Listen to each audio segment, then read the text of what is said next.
Hello you plonkers and welcome back today to another video on the Drewzy channel.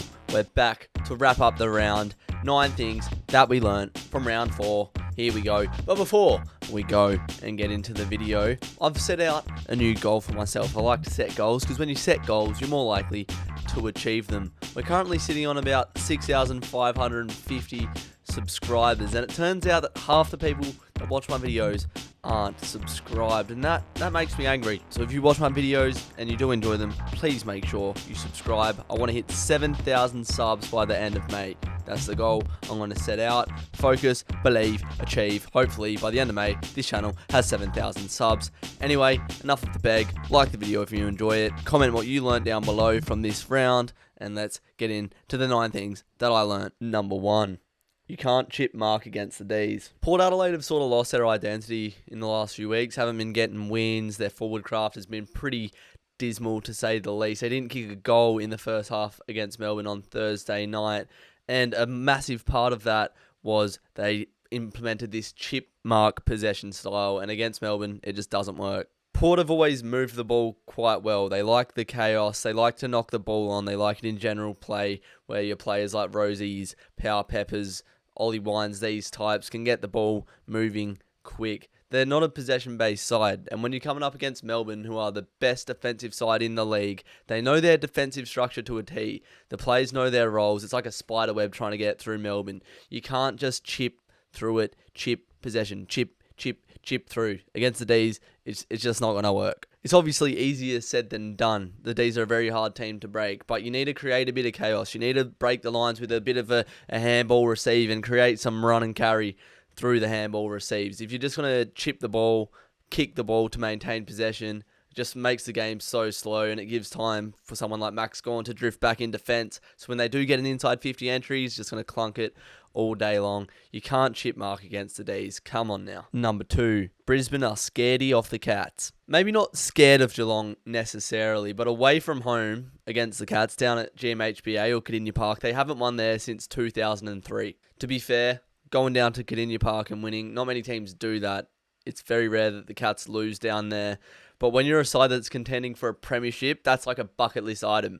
Go down to GMHBA and get a win against the Cats, tick. It's a sign of progression. We saw it with the Dees last year. If you can do that, you're just about ready for any game in football, and Brisbane are yet to make that step. I'm not saying that the Lions are bad. This was a good game to watch. It was neck for neck for most of the contest, but they just still have the yips down at Kardinia Park, it seems. Number 3. North have more to give. At the end of 2021, I was sort of impressed with the way that North competed most weeks. They ended up getting a few wins towards the end of the season, and I thought, I like the way that this young side competes. I'm going to back them in to not finish on the bottom of the ladder in 2022. Obviously, they've had a very rough start. They got absolutely pumped by the Lions last week, and I started to think maybe I overestimated the Roos. Coming off that massive loss last week against Brisbane, they come to the SCG, compete for 4 quarters. They didn't get the win in the end. They were very unlucky. But obviously, Sydney just have these polished veterans and these young stars that are coming through. They weren't expected to win this game, but they made a real contest of it. And it took until about 5 minutes left in the last quarter when the game actually begun to slip out of their reach. But to show up to Sydney, another very tough away trip for every football side. It just showed that the Roos haven't been at their best early on in the season, and they can compete against some good sides. So maybe we'll start to see North get some wins soon. Number 4. West Coast are over the hill with COVID. In previous weeks, West Coast have sort of just gassed out in games. They did it against Gold Coast in round 1, against North Melbourne as well. They sort of just ran out of legs. Obviously against Freo last week, the Derby got blown out in the second half. And I don't necessarily think it's a lack of fitness. These teams have a whole preseason to get their VO2 max up high so they can work at a high aerobic rate. But I think when you're coming back from COVID, it takes about 2 weeks to fully recover from it. I had COVID, this time last week, and it took until about, let's say 14 days for me to start feeling normal again. I think the players that come back from the health and safety protocols at West Coast probably got chucked in a bit too prematurely. Their cardiovascular function was not up to scratch, but now they're sort of a few weeks past it. Obviously still haven't got some of their better players in. Shuey's not in, Kelly's not in, I believe, as well. But they played a good 4-quarter effort, which shows me that they're sort of getting their fitness back. They're feeling more healthy, and they're over the hill with all this COVID stuff that's crippled them early in the season. Number 5, if you can't kick straight, you won't win games. This is a real disappointing loss for the Bulldogs. From playing in a grand final in 2021, fast forward a few months, and they're now 1-3. It's not how the Dogs would have pictured the start of their season to go. Against the Tigers on Saturday night, they had 7 goals, 19 points compared to Richmond's 15 goals, 9. So that's 24 scoring shots to 26. The Bulldogs had more scoring shots, but still lost this game. If you can't kick straight, you're not going to win games. It's as simple as that. The more goals you kick, the bigger your margin's going to get against the opposition. It's real rocket science sort of stuff, 6 points is worth more than 1 point. The Bulldogs had more forward 50 entries, but just couldn't get it done.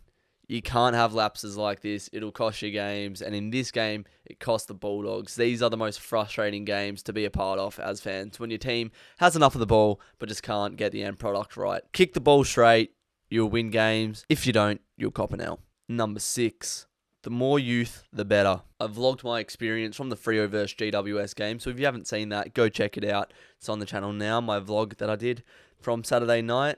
And it seems like the more Freo youth that we get into this side, the better we seem to play. They are really leading by example. They're showing 100-game players how it should be done. They're just so much more skilled, so much more polished, just fresh, quick. It's just a breath of fresh air after a few years of playing these older, more experienced players. Obviously going through a rebuild. That's the process of getting rid of old players, redrafting.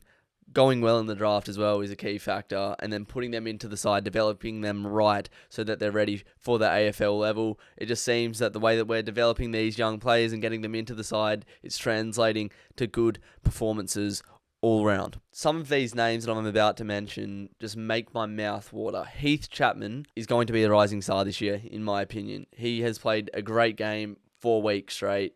He was massive against GWS on Saturday night. With Heath Chapman, whenever he's on the ball, he's just so composed. He looks so calm and the game's played at his pace. He never seems to panic. Hayden Young, again, another one, just opens up the ground from half back. His diagonal kicking just to get the spread and get the ball to the open side. And if we go into the corridor, he has a spearing kick to hit someone on the chest. Then obviously you got Andrew Brayshaw, who's attracting a tag every week at this point, but still managed to pop up for a goal. I think he got about 26 touches as well, so he was quite effective.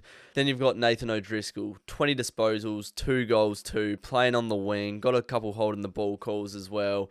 Plays with so much passion, is quickly becoming my favourite player at the Dockers, and he follows me on Instagram, so extra brownie points there. We've just introduced Neil Erasmus. Michael Frederick seems to have a bit of spark about him as well. Needs to be a little bit more clean, but he's got a bit of X Factor Frederick. Brandon Walker, he's going to develop every week as well. He seems to just get better and better week on week. So the more we inject this youth into the Freo side, the better. We seem to play much better the younger that our list is. Number 7. Essendon are better than Adelaide. I didn't watch this game. I'm not going to sit here and waffle absolute nonsense pretending like I did watch this game because I didn't. But Essendon beat the Crows. Good job, Essendon. You're better than Adelaide. That's all I can take out of this result because I didn't watch the bloody game. I'm not going to waste your time. Next. Number 8. We're seeing the St. Kilda we've been waiting for. Ever since the Saints made the finals in 2020, it's just been disappointing. We saw the best footy that they could play then, and ever since, we just haven't seen that. We've seen some really disappointing results from the Saints over the last few years, and just really hot and cold stuff. We've seen it in glimpses, but it seems like the switch has finally flipped because they're playing some good footy. 3 wins in a row for the Saints now. Their midfield's clicking. Sinclair had 35 touches, Steele with 33 touches and a goal. Crouch, Ross, they chucked Brad Hill on the half-forward line, and it looks like it's a role that could really suit him. He kicked 4 goals to go along with 23 touches. I mean, that is an all-Australian level game if he can keep that level of consistency. Obviously, Ben King up forward has been massive for them all season. He had 4 goals. I think Membry had 4 as well. So you get more contributors in that forward line. When your mids are getting first use, hitting up the forwards, giving them all these opportunities, the opposition is going to be put to the sword. St. Kilda are in 4th place, and it looks like they're finally starting to gel as a side. And number 9, no ruckman, no Cripps, no Paddy. First of all, credit to Gold Coast for winning. Getting up by 30 points against one of the hottest sides in football is a great win. So congratulations to Gold Coast. I just didn't get to watch much of this game, and the main difference I've seen from last week compared to this week was obviously Pitney being out after getting injured against the Hawks. You don't have a ruckman giving first use to your mids. Obviously, Paddy Cripps was out as well, so they're not giving first use. Their best midfielder isn't in there, and they got dominated on the clearances. Obviously, that gains territory. You get more clearances. You get more inside 50s. You get more opportunities to score goals. No Pitney tapping it down to Paddy Cripps. You're not having that. That cuts off a massive avenue for possession of the ball, territory, and just forward entries for attempts at goal. But as I said, credit to Gold Coast. Another thing that I learned from this game, 10th thing I learned, was Mabia Chol is just looking like he's finally found his place at Gold Coast. 3 goals, 2. He's so crafty with the way he uses the ball as well. He likes to soccer it a lot. He has some techers about him, Mabia Chol, but obviously he wasn't getting the consistent game time, which he sort of deserved at Richmond, I suppose. He's gone up to the Gold Coast. He's playing every week, and he's finally reaching the form that he had the belief in himself to achieve. So that's another thing I learned. I'm not going to put that in, but I just felt bad not talking about Gold Coast in this game because it was a good dub for the boys. But anyhow, that's going to wrap up 9 things we learned from round 4. As I said, get in the comments what you learned from your sides this round. Please subscribe if you haven't already. We're trying to hit 7,000 subscribers by the end of May, so if you can help make that happen, please do. I'll appreciate you greatly. Go follow up my Instagram @_Drewzy, but that'll do it for today's video. Like, subscribe, comment down below, and I'll see you in the next one. Take care, you plonkers.